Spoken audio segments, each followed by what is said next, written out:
napatay matapos bugbugin at painumin ng muriatic acid ng kainumang college student sa Bacolod City. Pangungutang umano ng estudyante, isa sa tinitingnang anggulo. 17 anyos na binatilyo, pinagtulungan bugbugin ng mga kapwa menor de edad sa Rizal. Homicide o hazing, sinisilip na anggulo ng CIDG kaugnay sa pagkamatay ni Rene Paterbonia at Divine Adili. Head coach ng Ateneo Blue Eagles na si Tab Baldwin nag-resign. Pangulong Bongbong Marcos nagpatawag ng special session sa Kongreso sa Miyerkules. Bagong sulya sa mga lugar sa Binondo na tampok noon sa mga libro ni Gat Jose Rizal. Lalaking nag-split sa bus para ipag-reserve ang mga kaibigan, trending online.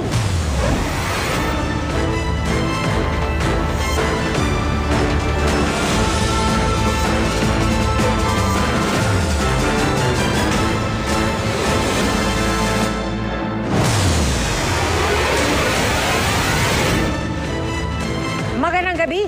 Ito ang mas pinalakas na saksi. Binugbog na nga, pinainom pa ng muriatic acid. Yan po ang kalunos-lunos na sinapit na isang guro na natagpo ang patay sa Bacolod City.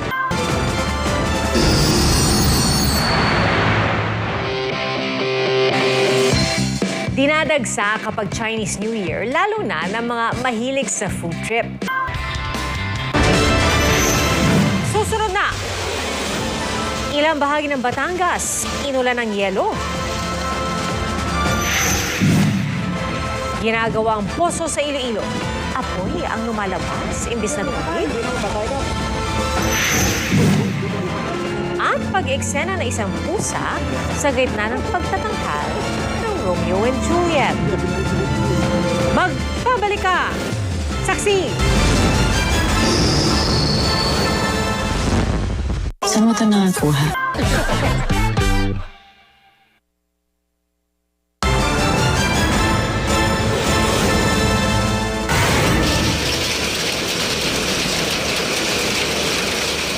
Ang malakas na buhos ng ulan sa Santo Tomas City sa Batangas.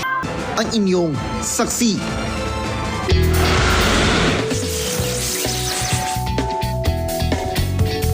Umeksena po sa gitna ng pagtatanghal ng Romeo and Juliet ang isang pusa.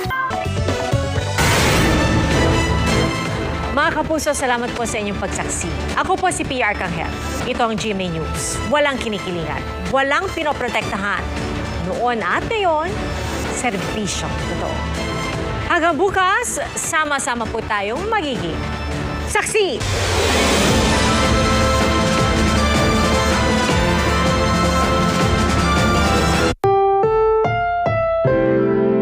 Ang programang ito ay rated SPG. Striktong patnubay at gabay ng magulang ang kailangan. Maaaring may masiselang tema, lengguwahe, karahasan, sexual, horror o droga na hindi angkop sa mga bata.